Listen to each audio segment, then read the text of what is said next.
I really encourage teachers to not be the four walls that hold their students back, right? And I'm here to tell you it's super uncomfortable right away and a little bit scary. And at some point as a teacher, I have to step back and say, like, this really isn't about me.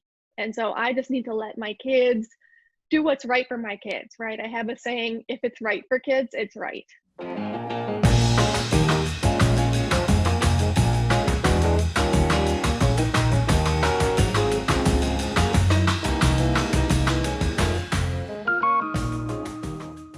Hello and welcome to Nelda Live. My guest today is educator Kayla Dornfeld. Kayla, welcome to the show. Thank you so much for having me. What an honor. It is so good to have you. I have been looking at all the things about you. You are a recognized leader and innovator in teaching. Tell us about your journey. Okay, so when I was actually a kindergarten student, I had my mom as a kindergarten teacher, and that is the day that I knew I was going to be an educator. And so I kind of started off on the path to become a teacher, and here I am now starting my 14th year. All my previous years were in second or third grade. This year I'm actually making the jump to kindergarten. And in 2017, I started my business called Top Dog Teaching, and it started off just as a blog, and then it led to some books and a TED Talk and a bunch of other things where I get to travel around the world and speak with teachers and families and parents and students. And it's just been a really cool journey to be able to be in the classroom and also working with teachers and really shaping kind of the face of education. That is such a neat thing. I'm so excited to hear that you've had all those opportunities. So let's talk about your classroom. In the past, it's been a second and third grade classroom, right? So it's not been your typical classroom. What's been different about it? So I love to sort of think outside the box. I love being an innovator in education. I'm actually going back for my specialist degree right now to get a degree in innovation, which is really cool. And I just try to think about the classroom from the eyes of the student rather than the eyes of the teacher. And thinking about providing opportunities for kids where they're allowed to make choices and that I'm not making the choices for them every day, all day. So my classroom has something called flexible seating, which I started really working on about 5 years ago now. And it really took off. Basically, I was getting ready for my TED Talk, and whenever I needed to practice my script or get time just alone, I would go to my Starbucks in Fargo. And after going many, many times, I recognized that lots of people are just keeping going back to the Starbucks. And there's like a whole work group that meets there. And I started looking at the things that are hanging on the wall, the music that's playing, the options of seating. And I thought, why can't I do this in my classroom? And I went to my principal and he gave me permission. And so I just started offering my kids, here's a classroom with lots of seating.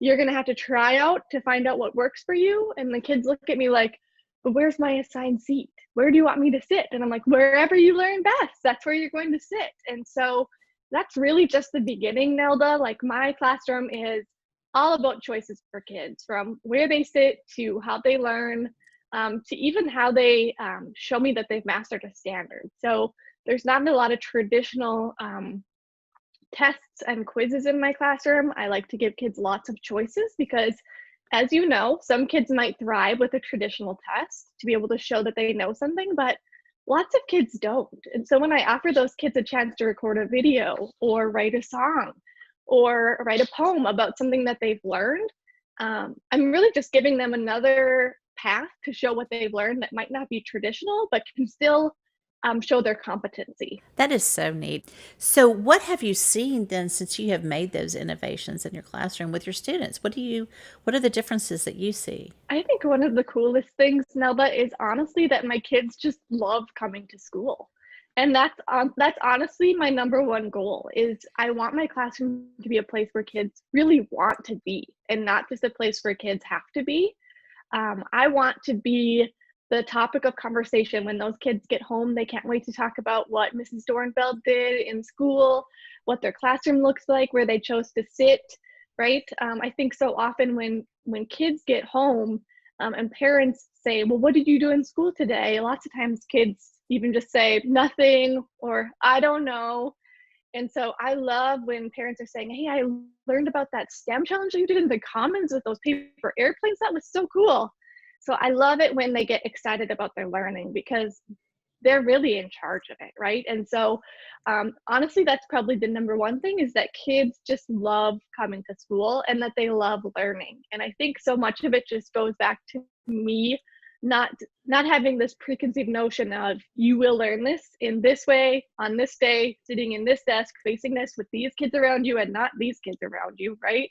And so giving them so many choices has really just allowed them to kind of come into their own, discover themselves, and they love coming back to school, which honestly, if you can get them to love coming into your classroom and into your building, you can teach them anything, right? And so that has probably been the biggest takeaway. Of course, there's all sorts of data that I have to back up sort of my innovations, especially with the flexible seating.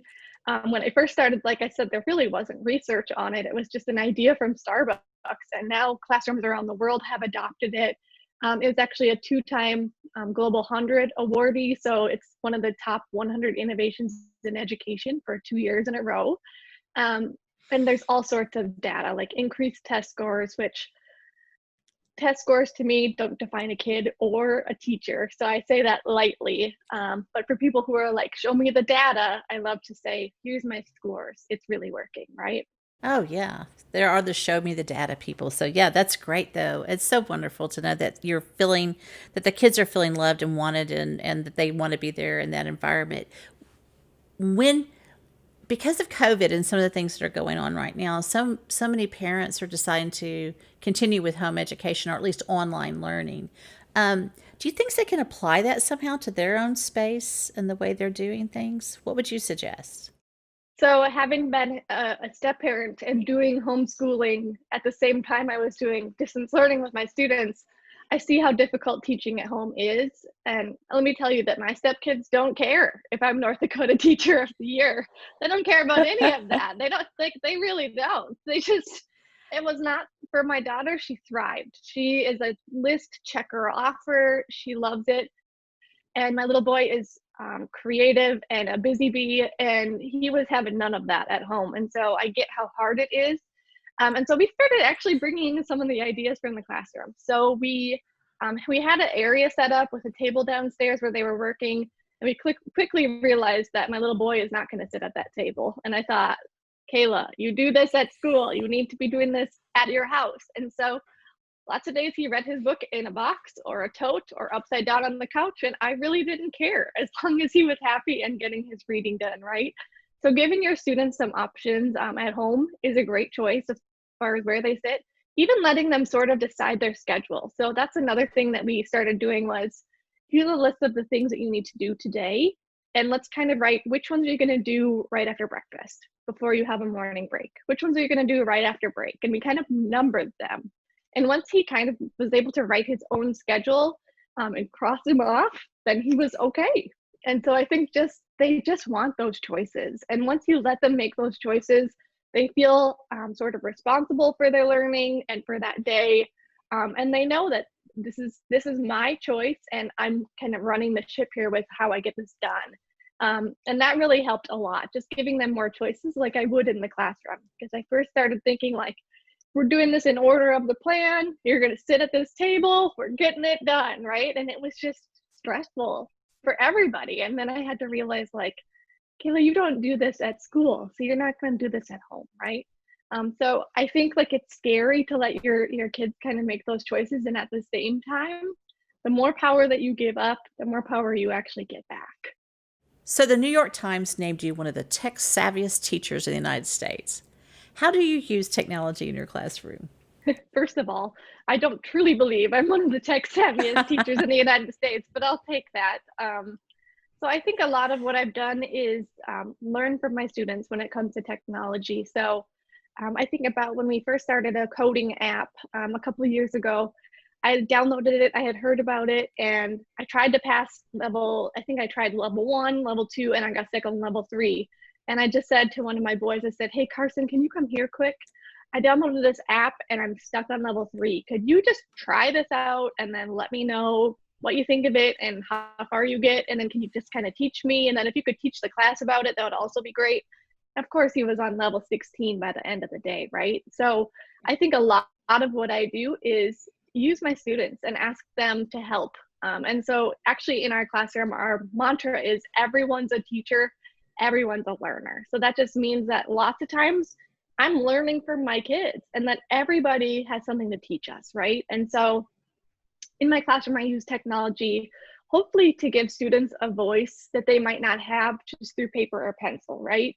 And so we use technology for lots of creation, bringing out lots of their curiosities. And so we use apps that aren't just like a fill in the blank, right? They're creating videos, they're creating podcasts, they're annotating their work, right? And sort of as I mentioned earlier, not all students thrive with assessments that are paper and pencil, right? But if you ask a student, hey, tell me what you learned, right, about plants, but this time here's your options, right? You can make a video, you can make a drawing, you can create a podcast, you can do this fill in the blank, like letting them choose. Technology has given me kind of a voice for those students who might otherwise get lost, right? Or might not find really their stride in school because they aren't a great paper pencil test taker, right?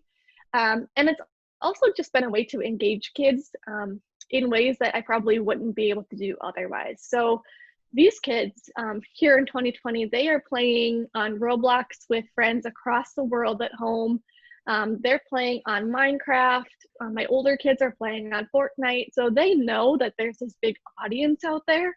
And so if I can bring in an audience to my classroom that's not necessarily just me, I know that they're going to put out better work because it's not just Mrs. Dornfeld who's going to be checking their work. It's Mrs. Dornfeld and our 5,000 followers on Twitter, or Mrs. Dornfeld and the followers who follow our Instagram account, right? And so, or it's Mrs. Dornfeld, and if I put it on Seesaw, it's also my mom and my dad. So giving them an audience has been a really big benefit of technology for sure. And just helping them know that I know that you know this concept and we're going to find a way for you to be able to tell me about it and show me about it. And we're going to knock this out together. So you talk about your Twitter account. Let's talk about that for a moment. You have your own classroom Twitter account, correct? Is that, am I saying that right? So okay, so how do you prepare students about, for Twitter? I mean, it's a different kind of social media. So and prepare them and explain Twitter to them and its purpose. That's a great question. So back when I first started doing social media with my students, I believe it was around 2011 or maybe 2013, early on, I was starting to realize I was doing like a Twitter wall in my classroom on a bulletin board, and kids were writing out like an exit slip for the day, and then we would erase it. And then the next day they would write their exit slip and we would erase it. And I thought it was so cool that my kids were like, tweeting, we were doing Twitter. And then I realized I was really teaching my students that Twitter is dispensable and what you say can just be erased without consequences, right? And so then I started doing more research about social media and helping kids be college and career ready. And over 95% of employers use social media to recruit or hire employees. And so then I started doing some work about how can I help these kids develop positive digital footprints before they leave not only my classroom, but before it's time for middle school or before it's time for high school, right? Because we know kids aren't waiting until they turn 13 to join TikTok. Kids aren't waiting until they're 13 to join Instagram, right? And so I just want to be a model for those kids. And what I post on my pages, I know that families are seeing, I know that kids are seeing. So I try to show them how to do it in the right way. And so I developed a curriculum actually for my students to follow. And there's actually 7 different digital citizenship rules, all the way from reporting bullying to remembering your password and not sharing it with other people, keeping private information private. For example, on Roblox, my kids know that they should have like a nickname. And if someone asks personal information like their birthday or their real name or where they live, those are red flags. Those are things that you should report, right? And so in my classroom, I try to be really proactive and help them know you're going to have to learn these things. And then for our classroom Twitter account, you're going to be able to tweet with me as the tweeter of the day. And I kind of hold their hand in that for a while until I feel like maybe they're able to make that jump and they can lead the tweeter of the day maybe without me having to push tweet with them. And it takes a while. It definitely takes a while, but the feedback and the reward from doing it is so great. They're able to see when they push tweet, they're going to see all sorts of things from all around the world, people who are writing back and asking follow-up questions. And so it's been really powerful. It's connected us with NASA astronauts, actual authors. It's connected us with classrooms across the world. And so there's a lot of prep work on the front end, but the dividends are so high once you're done with that.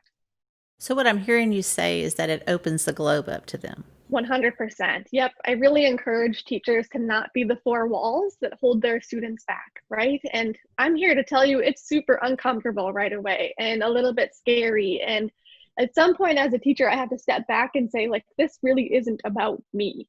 And so I just need to let my kids do what's right for my kids, right? I have a saying, if it's right for kids, it's right. And so lots of times that's not what's easiest for the teacher, right? It might be what's scary for the teacher, but sort of just leaning into that unknown and knowing that this is for the kids. This is what's right for the kids, and this is not about me.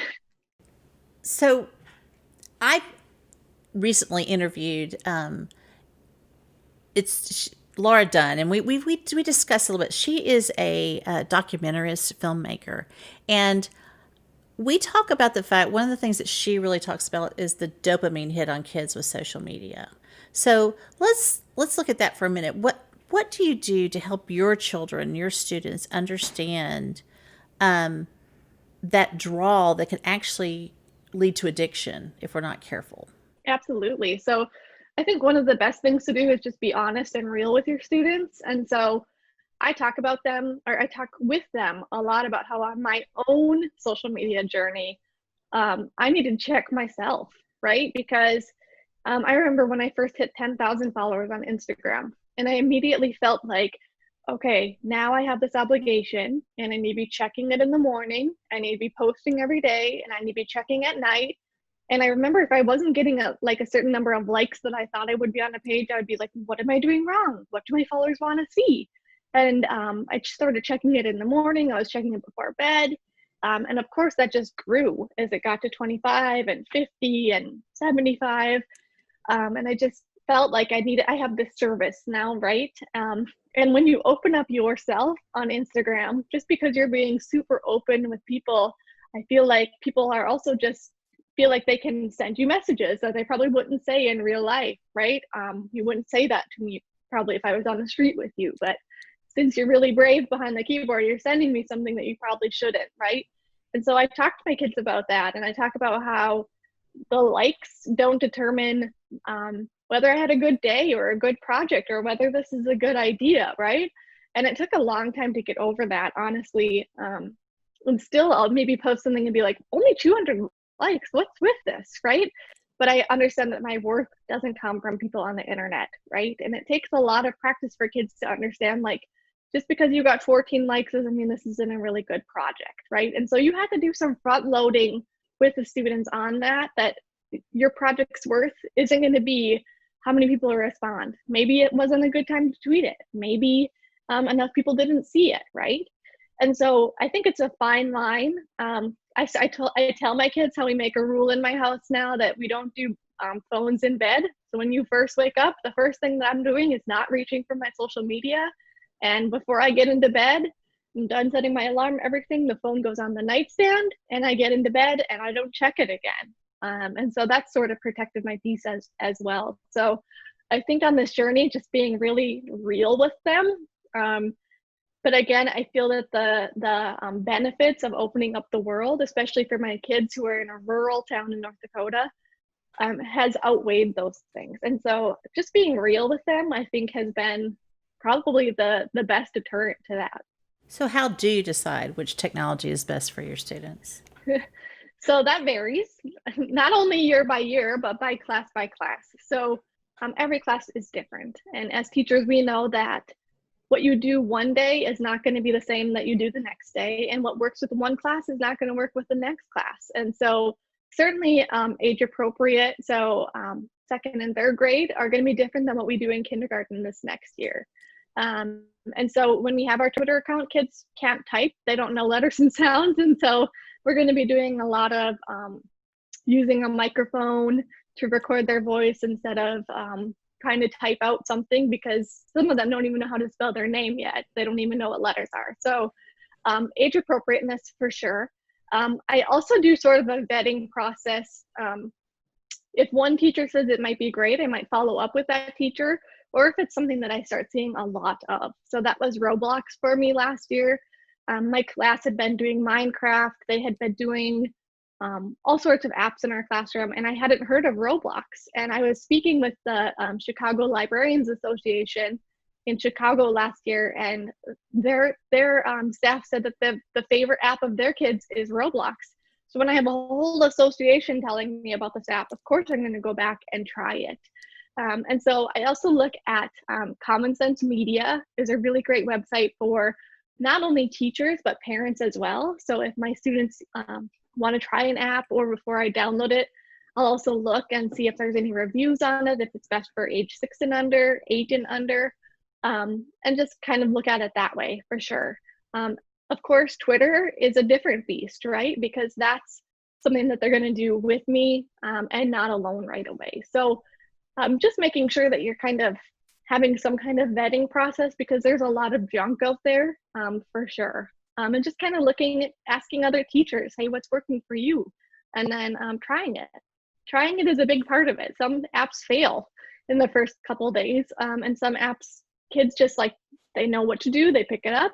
And so it works really well that way. You know, there's a movement that I've come across. I'm curious what you think about it. It's Wait Till Eighth, and it encourages parents to keep technology out of their kids' hands until eighth grade. What would be your perspective on that? That's really hard for me, mostly because technology is everywhere, right? Even if you are, I think about me taking an Uber, right? That's technology. So technology inundates everything that we do in 2020. And I think if we wait until eighth grade to teach our kids about it, we're missing lots of years there to teach kids how to use it proactively and use it in the right ways. And so for me, I sort of believe in finding the good things and teaching kids how to use it in the right way, and just knowing that it's unavoidable, really. And so finding ways to hook kids that are engaging and help them use technology in the good ways, to be able to give them a voice and help them share things that they wouldn't be able to do otherwise. Do your students actually use their phones in your class? Well, my second and third graders didn't really have phones, and my kindergartners, they won't have phones. So I think with older students, though, it's perfectly okay if you have parameters set up and you have rules set up with how you're going to use those phones, especially in some districts that it can't afford, Chromebooks or iPads for every student, and they have a mini computer in their backpack, right? Might not be able to help them learn how to use that the right way and bring that into the classroom. So, do they have full access to the internet at your school, or do you limit their usage somehow?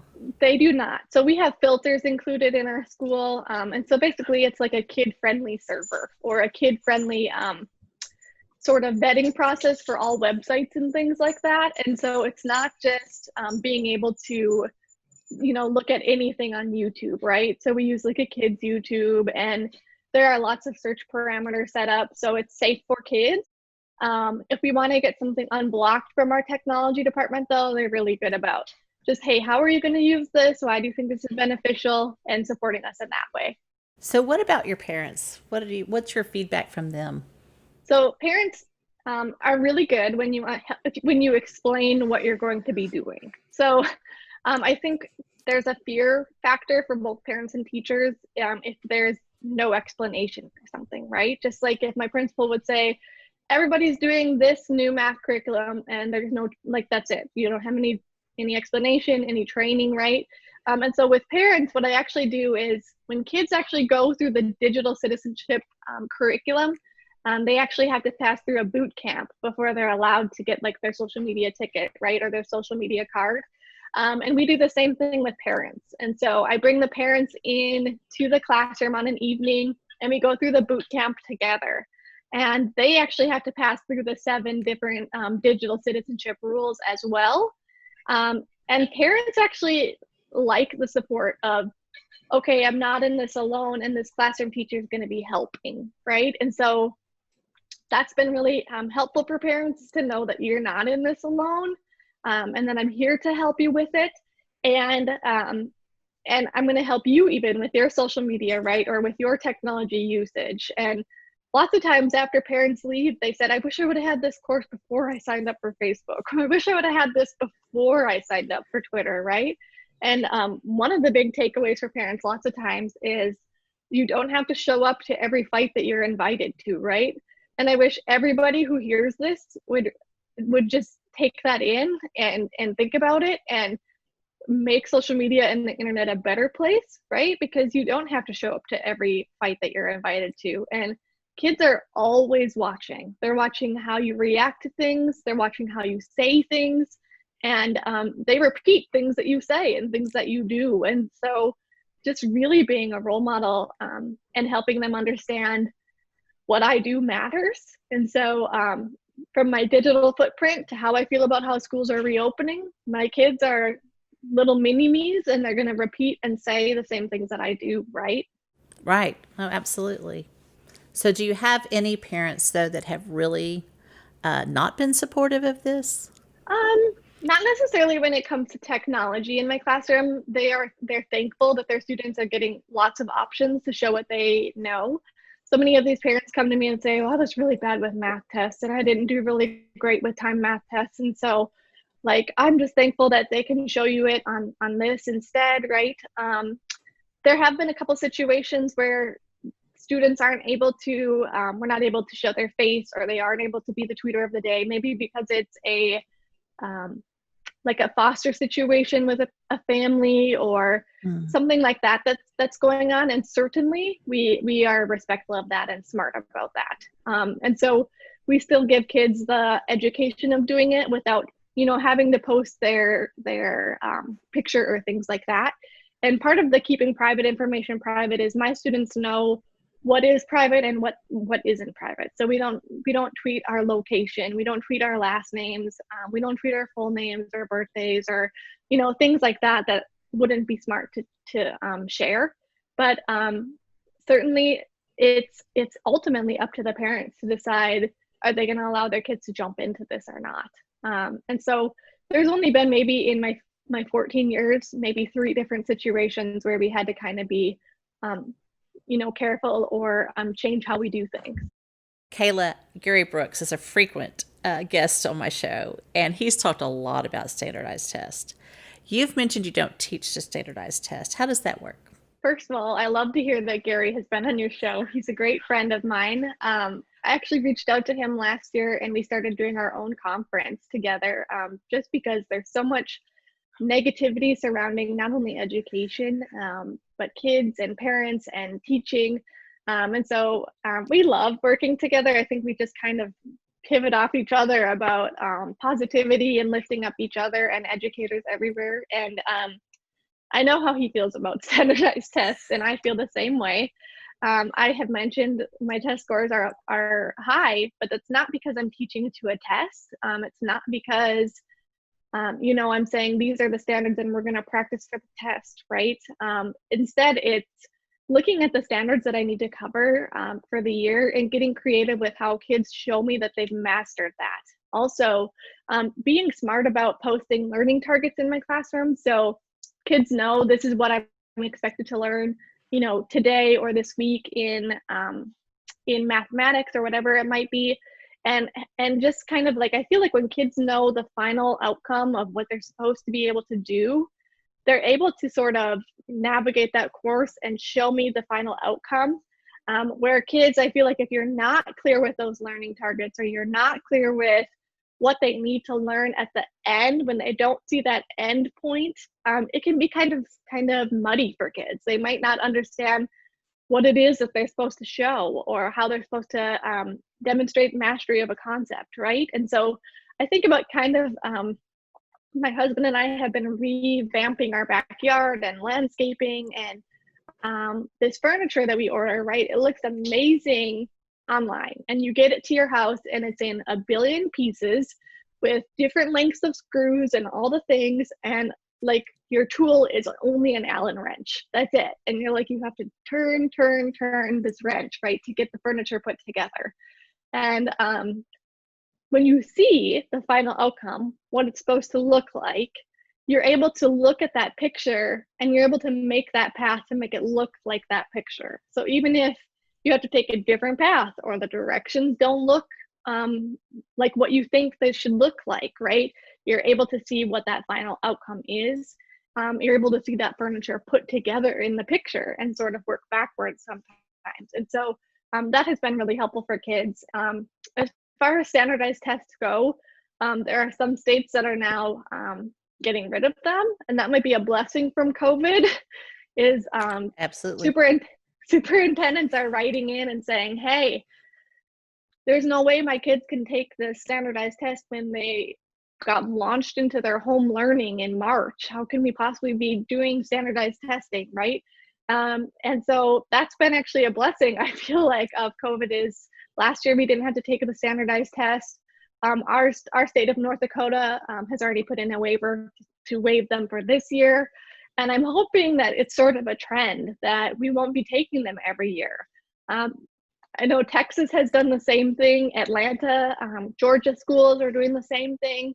And so I just think there's so many ways that kids can show what they know without having to take up 2 weeks of class time for them to sit on a computer and scroll through articles. Now, that if you saw these tests and these kids who are so stressed taking this test, as someone who advocates for kids to be able to have many pathways to show what they know, it is painful, not only for teachers, but also for those kids. And giving up 2 weeks of classroom instruction is not something that I want to do in the spring. And it's overall just stressful. And so those are sort of my thoughts on it. I wish it didn't exist. I think in 2020, we can be innovative and think about other ways to assess teachers and kids. And I certainly don't think we shouldn't be assessing teachers or kids. I think that's important that we still do that. I think that there's just lots of ways to show teacher proficiency and student proficiency without having to take the standardized test. You know, it's interesting because I really do believe that our teachers are professional and they're responsible, and I love the way that people can individually manage their rooms, and I really do. I'm with you on that. If we could find other ways, you know, it's very, very difficult for our kids to sit in chairs all those days and do that and actually show you what they know. That's just a very, very antiquated way of doing things. So, do you think that teachers have flexibility in their curricula and in their curriculum that they're teaching? I think that there is some flexibility depending on what your state is doing or what your administration expects of you. And so lots of times what teachers do is we have curriculums that we have to follow.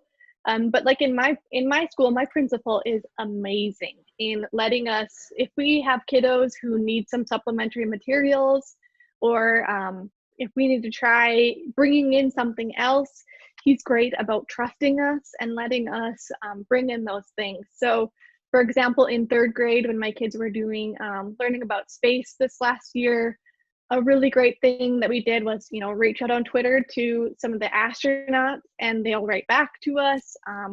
Or even be able to do a Google Hangout with a real astronaut is so much cooler than just reading about astronauts in a book, right? So it's like bringing a field trip to your kiddos or bringing a real experience to your kids. So I think that question, Nelda, depends on your school and your administration. I love that I'm in a really small school right now and my principal just trusts us to do that. I've also worked in larger schools where you have to make sure that you're following the pacing guide. You're teaching this lesson on this page, and there's not a lot of room for creativity or bringing in, you know, Google Hangouts or mystery Skypes or whatever it might Right. be. So I think it kind of depends on your school district and kind of what they're comfortable with. So let's talk about a trend that I've seen in micro schools. You you alluded to this earlier, and in the micro schools, it's students teaching other students. Um, what exactly was your quote earlier that your perspective is on Everyone's a that? teacher and everyone's a learner. So how does that? How else besides how does that manifest itself in your room? Oh my gosh, so often. Lots of times I will see kiddos who have, like an intense background on something. And I know that sometimes I can be in front of the room teaching kids. I think I have this amazing mini lesson and my directions are super clear. And I send them out to go do their work, and I've got kids right back to me. What are we supposed to do? What are the directions? And so I think sometimes a teacher can say things in front of the room, over and over, lots of different ways, explaining it, thinking that it makes sense. And then when you actually bring a student up and they say it in, a kid language that maybe we don't get as teachers or adults, the students are like, oh, I get it now, right? And so just trying to find lots of different ways to bring out those student leaders. And so I'm thinking of just one simple thing that I do, Nelda, that's not like revolutionary or groundbreaking, I don't think, but it's a way for students to teach students. So at the beginning of the day, I have these lanyards that have an Ask Me badge on it. And so I will have like 5 of those in the beginning of the day, and I'll just have them laying out on we have a stage in our classroom where kids perform, especially if they're teaching a lesson, they get up on the stage and they love to point at their smart board, right? So just have them laying out on the stage, and if kids feel, they look at the learning targets for the day, and if they feel confident that they're able to be a junior teacher for that day, they'll grab one of those badges. And every day those badges are taken right up. And so if students have questions during the day about a topic, they go to those Ask Me kids first. And those Ask Me kids are able to teach the content without giving the answers, which doesn't seem, like revolutionary, but it's really hard for a 7-year-old to not give the answer, right? And be impatient.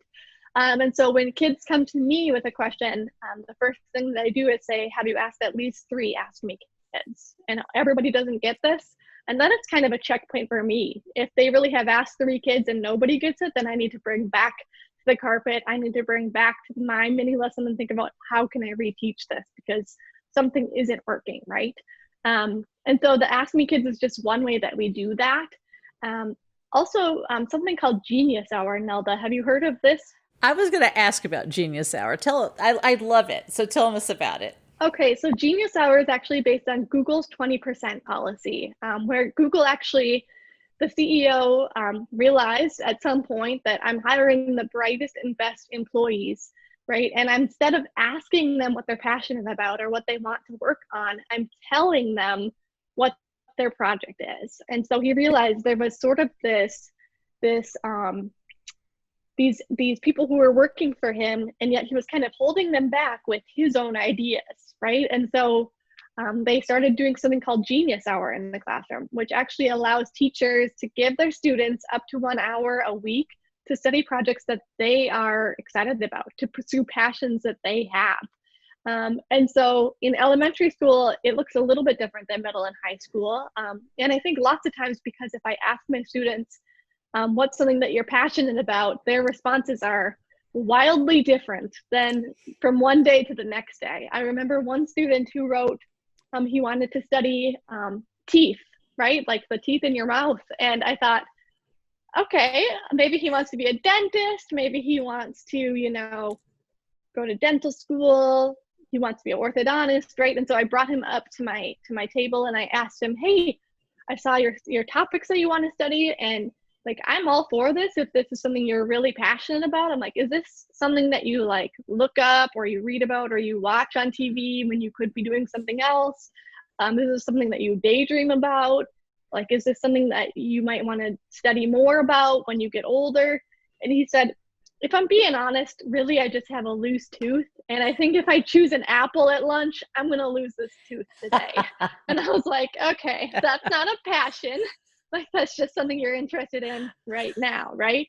And so helping kids narrow down that topic has proven to be probably the biggest challenge with Genius Hour with elementary students, but it really allows them a time, like I said, to just pursue a topic that they're passionate about. So as teachers, we're given those standards that kids need to cover, right? However, there's so many ways to achieve those standards. And so if I start something like Genius Hour, it incorporates 10 to 15 different teaching standards that I'm supposed to do throughout the year, from being able to synthesize information to being able to be a speaker and use correct grammar and look at your audience. And so it's amazing what happens when you give kids sort of the reign of being able to study what they want to study. And does it prepare for a standardized test? Probably not. But does it prepare kids to be students for life and take notice of what they're excited about? Absolutely. And so it's kind of like that authentic learning piece that I think is so hard to achieve, yet so important in classrooms. You know, I think about my son when he was young and he said, I have to do a research paper. I said, okay, here are all the elements that go into a research paper. What would you like to research? Skateboarding. He was passionate about it. Absolutely. So he learned everything he needed to know, right, about that research paper and how to write one, you know. I think that's so cool. And I think of how much his outcome might have been different if his teacher said, here's your topic that you are going to study. What if it wasn't something that he was interested in, you know? And so I think kudos to that teacher for opening that up Yes, and letting him study what he wanted to study. absolutely. You have also mentioned a quote that you love by educator Rita Pearson is that students don't learn from people they don't like. So it seems pretty clear that at least by the end of the year, your students love you. How do you build those relationships with them? Oh, one of my favorite questions. Okay, so I truly believe that students will not learn from teachers that they don't like. And so for me, it has a lot to do with getting to know my kids as more than students. I share lots of different times with them. I go to gym with them. I play with them. At recess, I don't just sit and watch. I get involved with them. In the winter, we have snow hills bigger than houses in many places, right? And my kids create paths for me to go through and tunnels to go through and slides to go through. But that doesn't happen without getting to know my kids as humans, as human beings that have interests outside of school. And so it comes down to just making sure that my kids know that they are loved unconditionally. I teach my kids that there's nothing that they could do or say inside or outside of school that's going to stop me from loving them, and just kind of giving them that break. Getting to know if kids have interest in things like unicorns, getting a ton of books about unicorns in my classroom, right? I also invest in the 5 love languages with them. So I'm not sure, Nelda, if you know about Dr. Gary Yes. Chapman.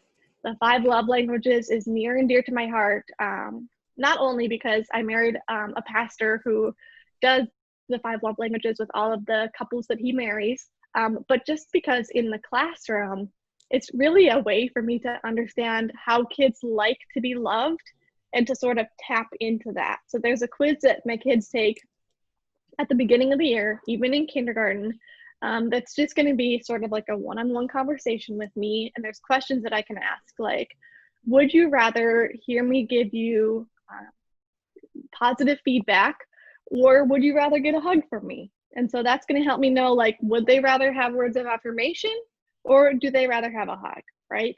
And so getting to know each of those things. And once you have untapped each of their love languages, then you can really kind of ride that wave, and you can kind of love them in the way that they need to be loved, right? And so for my kiddos who really crave quality time, those are kids that I make sure I set up lunch dates with. So in my classroom, we're eating lunch together, either just me and that student, or me and that student and another friend that they choose, and just giving them that time that they need with me. And teachers or parents who are listening, you know, if your kid needs quality time because they are stuck to your hip all of the time. Like, you're a teacher and you turn around and that kid is always there. That's somebody who needs quality time. And so doing that inventory and finding out who are the kids who need lots of hugs, and maybe those are the kids who aren't getting those hugs at home, or they're not getting the I love yous at home, right? And I think there might be kids who come to your classroom who you are the only person in their life who says that I love you. You're the only person in their life who gives them that hug, or says amazing things about them, right? And so knowing that love languages change too. So reassessing Right. throughout the year. and finding out what works best for them has been really powerful. But I think more than anything, if you expect kids to, share their life openly with you, you need to also share your life openly with them. And I think a really good example of that is when my kids see me outside of school, like you run into them at Target or something like that.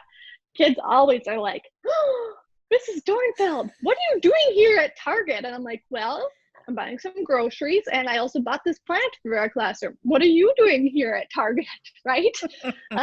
But just being open with them so they know about my kids and my dogs and my husband, and just sharing my life with them so that they can feel comfortable to share their life with you. And it doesn't happen overnight. We know that real relationships take time, and we can't expect it to just happen, one day in the classroom. It's going to take some time, but making sure that they really understand who I am and know that I love them no matter what. We're in this time of COVID, and the sudden switch to online learning, I really think parents have a whole new appreciation for teaching, and the flexibility and what it takes to even run a classroom or to teach children and those kind of things. So, what advice would you give to parents right now on how they can be supportive to teachers? I think just the way that you talk about school or teachers in front of your child is really important. Even just saying, like, for my own kids, I'd be like, "Wow, your teacher put a lot of work into making sure that this is going to be great learning for you today." Or just, how you talk about education and how you talk about your child's teachers in front of them is really, really important, because we know that kids are sponges. And so one of the best things that you can do at home is just praise your child's teacher, not only to your child, but to the teacher. I think lots of times our email inboxes are not filled with praise reports for those teachers. They're filled with complaints or questions or advice about how to do something differently. And so send them an email or send them a card saying, like, "I'm so grateful for things that you're doing." If you know that their teacher loves Starbucks skinny vanilla lattes like me, parents were dropping those off in the morning at my doorstep, just saying, like, "You're going to need this today. Thanks for everything that you've been doing." Like, or a gift card to Starbucks, right? Like, it's the littlest things that keep teachers going. So more than anything, though, just cheering us on and lifting us up is really important, I think. We have some questions from the audience, if I may. May I? Yeah, you may. Okay. All right. Do you approach any of your teaching as group projects based learning? So a group project learning. I do. And part of, I think, what's really important about teaching kids is how to work in a group scenario, right? I think, like, for me, I didn't have to work in a group until college, and I'm the person, when other people aren't doing it, I will just take the lead and I will do it, right? But we don't need 5 leaders in a group, right? So I think it's important to allow kids to learn how to work in a group, especially because it's difficult for a lot of kids right now to, allow someone else to do it, or to not necessarily just have to take the reins on everything all of the time, and to give up some of that to another student and rely on other kids. And so some of the work that I do is a group project, or a group of 3, or a group of 4. Great. So here's our next one. Okay. With technology, how do we teach our kids to be creators, not just consumers of information? That's a powerful question. I think a lot of it depends on how you're teaching the tools in your classroom, and being super picky about the tools that you're using. So I love tools like Seesaw is an app that we use in our classroom that's basically like an online portfolio, a digital portfolio for my students. And when they upload work, it's not really like them answering a question. It's more like them demonstrating how they know something, and they can create a video. They can take a picture and then put a voice overlay and draw out different things that are happening. And so I think it's not necessarily the how, but it's being thoughtful about what are those apps or those tools that you're putting out for students, and making sure that the apps and tools that you put out aren't just checking boxes or taking multiple choice tests. What is new for you? What's coming up? So COVID has kind of, changed everybody's world. But as a person who is a classroom teacher during the year and a professional development speaker during the summer, usually all summer I'm traveling from city to city to city, and then coming home for a short period of time and traveling again. Most of those conferences have now switched to online. So it's a lot of time in my office delivering professional development via Zoom or Google Hangouts with classrooms or teachers, going back into our classrooms. So here in North Dakota, our classrooms open in about 3 to 4 weeks, and it's different here in North Dakota than it is in lots of other states as far as COVID numbers and things like that. And so it's going back to a different world, though, in a classroom where we're taking temperatures and making sure that our classroom isn't cross-contaminating with another classroom, which is just a whole nother crazy scenario. And so it's being super flexible, leading with grace, because our kids are coming back to classrooms that didn't exist in the fall or last spring, sorry. And everything is just kind of different. And so giving myself grace and letting kids know that I'm giving them tons of grace too, because we're learning how to wear masks. We're learning how to walk in the hallway a whole different way. And so what's next is teaching in COVID times and also leading on professional development, online the best that I can with, Zooms and things like that. Before we go, where can people find you? So people can find me on my blog, topdogteaching.com, and that has lots of free resources for, teachers, parents, families, administrators. It's sort of grown into its own, super machine over the last 10 years. It started out just as a small blog where I was sharing things from my classroom that I was doing, and now it's sort of a hub for education, which is really cool. On social media, you can find me at Top Dog Teaching on Facebook, Instagram, and Twitter, or you can send me an email, topdogteaching@gmail.com. Truly, truly appreciate you. And thank you so much. yeah, oh, it's so wonderful to talk to you.